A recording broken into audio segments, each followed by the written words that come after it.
জন্মদিনে উপহার পেতে কার না ভালো লাগে, এবং যারা বই পড়তে ভালোবাসে কিংবা বই সংগ্রহ করতে ভালোবাসে, আমি নিজেও, তাদের কাছে বই উপহার পাওয়া জন্মদিনে তার থেকে বড় ব্যাপার আর কিচ্ছু হতে পারে না। আর সেরকমই একটি ব্যাপার নিয়েই আজকে কথা বলবো। আমি কয়েক বছর আগে আমার একজন ইংলিশ টিচারের কাছে একটি বই উপহার পেয়েছিলাম জন্মদিনে, এবং সেটি হলো মৈত্রেয়ী দেবীর লেখা নহন্যতে। এটি একটি উপন্যাস, এবং এটা কিছুটা অটোবায়োগ্রাফি বলা যেতে পারে। কারণ এই গল্পটি মৈত্রেয়ী দেবী লিখেছিলেন। মৈত্রেয়ী দেবী নিজে একজন ভীষণ বড় বাংলা লেখিকা এবং সোশ্যাল ওয়ার্কার। তিনি প্রচুর কাজ করে গেছেন আমাদের জন্য, এবং এই বইটি তার kind of an autobiography, or I can say যে এই একটা reply to another text that actually, if I am not wrong, নামটা যদি আমি ঠিকঠাক প্রোনাউন্স করছি, মির্জা এলিয়ট, তিনি একটি বই লিখেছিলেন যার নাম হলো মৈত্রেয়ী কিংবা বেঙ্গল নাইটস এবং বেঙ্গলি নাইটস। এবং সেই গল্পে তিনি তার প্রেম মৈত্রেয়ী দেবীর সাথে এবং আহ, সেই সময়ের প্রেমের কথা লিখে গেছেন। আহ, সেই বইটির reply is this, because Maitreyi Devi কিছুটা সেই লেখাটা পড়ে একটু ডিস্টার্ব ছিলেন, যেটি তিনি তার এই বইটিতেও বলেছেন, যে মৈত্রেয়ী দেবীর মনে হয়নি যে সম্পূর্ণ সত্যি বলা হয়েছে, একটু বেশি বাড়াবাড়ি অতিরিক্ত করে লেখা হয়েছে, যেটি হয়তো একটি মেয়ের পক্ষে পরবর্তীকালে যখন তার একটা সংসার আছে, তার একটা জীবন আছে, সেই এবং সেই জীবনটা বিখ্যাত, সেখানটাতে একটা এরকম হট করে একটা মিথ্যা বা একটা, অ্যাকচুয়ালি মিথ্যা বলাটা ভুল, হয়তো কল্পনা, কল্পনাটা হয়তো তার জীবনটাকে একটু নাড়িয়ে দিতে পারে। এবং সেই জন্যই তিনি ভাবেন যে তিনি লিখবেন যেখানটাতে তিনি তার কথা বলবেন, তার জীবনের কথা বলবেন, তার প্রেমের কথা বলবেন।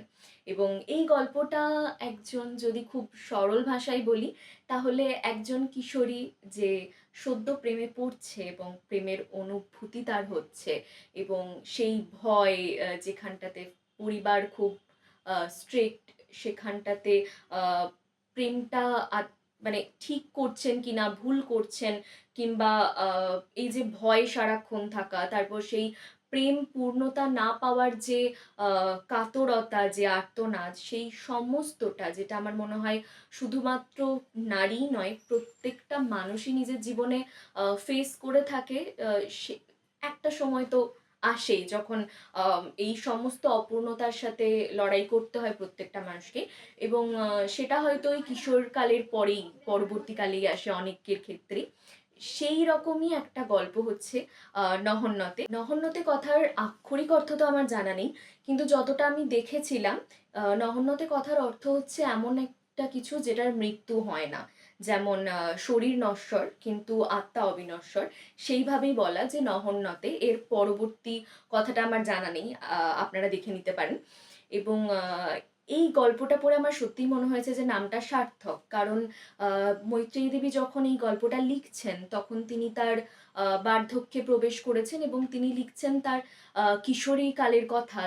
তো একটা কমপ্লিটলি মানে টাইম মেশিন ছাড়া যখন একটা মানুষ আহ, একই শরীরে থেকে সেই সময় থেকে আবার অনেকখানি পেছনে চলে যায়, এবং আবার ফিরে আসে যখন অতীত থেকে বর্তমানে, এবং আবার বর্তমান থেকে অতীতে ফিরে যায়, সেই সমস্ত স্মৃতিগুলোকে আবার কোথাও না কোথাও বাঁচে নিজের মধ্যে, যখন তিনি লিখছেন তখন, যখন তিনি ভাবছেন তখন। তো তা আমার মনে হয় যে নহন্যতে নামকরণ এই গল্পটার একেবারেই সার্থক, কারণ সত্যি হয়তো ভালোবাসা বা প্রেমের মৃত্যু হয় না, সেটা একই রকম থাকে। এবং আরও কিন্তু একটি বিষয় যেটি আমার মনে হয় যে নহন্যতে গল্পটাকে বাকি সমস্ত গল্পের তুলনায় আমার কাছে কেন প্রিয় করে তুলেছে, সেটা হচ্ছে নহন্যতে গল্পে রবীন্দ্রনাথ ঠাকুর এবং শান্তিনিকেতনের উপস্থিতি। আর যেহেতু আমার বাড়ি শান্তিনিকেতন, আমি জন্মেছি এখানে, আমি বড় হয়েছি এখানে, তাই রবীন্দ্রনাথ ঠাকুরের প্রতি একটা টান তৈরি হয়ে যায় অন্যরকম, যেটা বলে বোঝানোর মতো নয়। তাই আমরা প্রত্যেকটা জিনিস সেই রবীন্দ্রনাথ ঠাকুরের ওই প্রেজেন্সটাকে ফিল করতে চাই যারা শান্তিনিকেতনে বসবাস করি। তাই নহন্যতেতে যখন আমি বারবার ঘুরে ফিরে দেখেছি যে রবীন্দ্রনাথ ঠাকুরের কথা উল্লেখ রয়েছে, এবং অদ্ভুতভাবে মানে যখন মৈত্রেয়ী দেবী নিজের কিশোরীকালের কথা বলছেন যে তিনি তার বাবা-মার সাথে তার সাথে মানে রবীন্দ্রনাথ ঠাকুরদের পারিবারিক যোগাযোগ ছিল এবং ওই মুহূর্তে এবং তারা যখন এখানে আশ্রমে আসতেন বেড়াতে মাঝে মধ্যে তার বাবা তাকে নিয়ে আসতো এবং তিনি যখন রবীন্দ্রনাথ ঠাকুরের সাথে কথা বলতেন, তার নিজের এই যে বেদনা, তার নিজের এই যে দোলাচল মনের, তিনি সবকিছু নিয়ে গিয়ে রবীন্দ্রনাথ ঠাকুরের সামনে রাখতে চাইতেন এবং আ অদ্ভুত লাগে একটা বিষয় ভেবে যে যখন তিনি লিখছেন তখন তিনি কিশোরী বয়স কিন্তু রবীন্দ্রনাথ ঠাকুর কিন্তু তার বার্ধক্যে তবুও এই যে এই যে আশাটা আর এই আশাটা যে ব্যর্থ নয় সেটা তো আমরা গল্পটা পড়লে বুঝতে পারবো। এই যে ধারণাটা যে রবীন্দ্রনাথ ঠাকুর তবুও পৃথিবীতে যদি কেউ এই কিশোরীর ভালোবাসাটা বুঝবে বা এই কিশোরীর বেদনাটা বুঝবে সেটা শুধুমাত্র রবীন্দ্রনাথ ঠাকুর। এবং যখন আমি গল্পটা পড়েছি তখন আমি দেখেছি অনেক জায়গায় যেখানে একজন কিশোরী তার প্রেমের কথা বলতে পারছে না, ভয় পাচ্ছে কিন্তু সেই বেদনাটা ব্যক্ত করতে চাইছে। রবীন্দ্রনাথ ঠাকুর কিন্তু সেটাকে হেয় করে ছোট করে ফেলে দেননি যে আরে বাচ্চা বয়সে এগুলো হয় এরকম কিন্তু না। তিনি এই জন্যই কবিগুরু। তিনি মানুষের মন বোঝেন।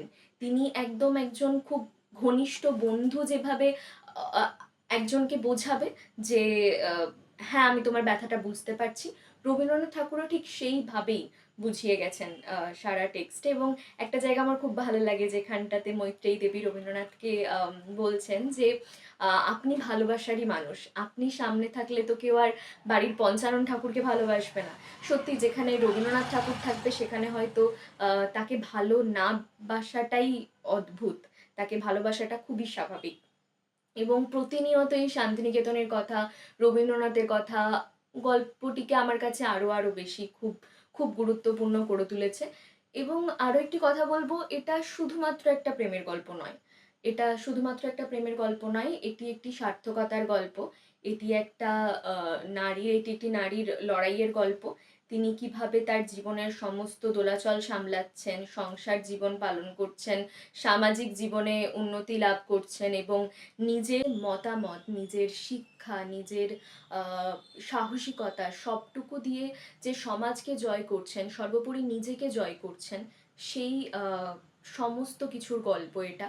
এবং আমার মনে হয় প্রত্যেকেরই এই বইটিকে একবার পড়া উচিত এবং বোঝা উচিত যে আহ, যে আমাদের মধ্যে যে অনুভূতিগুলো থাকে সেই অনুভূতিগুলো খুব স্বাভাবিক। সেগুলোকে জোর করে আহ, মানে দমন করার মধ্যে কিন্তু আহ, কোনো সাহসিকতা নেই। অপরন্তু আমার মনে হয় যে সেগুলোকে ফেস করা, সেই টার্ময়েলস গুলোকে থেকে ওভারকাম করাটাই জীবন। এবং আমার মনে হয় যে এই রকম মানুষেরা শুধুমাত্র ইতিহাস লিখে যাননি, এই কথা লিখে যাননি, লিখে গেছেন জীবনের গল্প, যে গল্পগুলো থেকে অনুপ্রেরণা নেওয়া যায়, যে গল্পগুলো থেকে বাঁচার প্রেরণা পাওয়া যায়। তাই শুধুমাত্র যখন আপনি একটি বই পড়বেন তখন যে শুধুমাত্র পড়ছি বলেই পড়ছি না, সত্যিই সেগুলো থেকে অনেক কিছু শেখা যায়, অনেক কিছু জানা যায়। এবং আর বেশি কিছু বলবো না। আজকের মতো এইটুকুই থাক। শুভ নববর্ষ, নতুন বছর সবার খুব খুব খুব ভালো যাক। এবং আমি এটাই চাইবো যে শুধু নতুন বছর ভালোই না যাক, অনেক ভালো ভালো বইয়ে কাটুক, বইয়ের পাতায় কাটুক। এবং এর পরবর্তীকালে আবারও কোনো নতুন গল্প নিয়ে কোনো নতুন লেখকের কথা নিয়ে আসবো। আপাতত আসি। টাটা।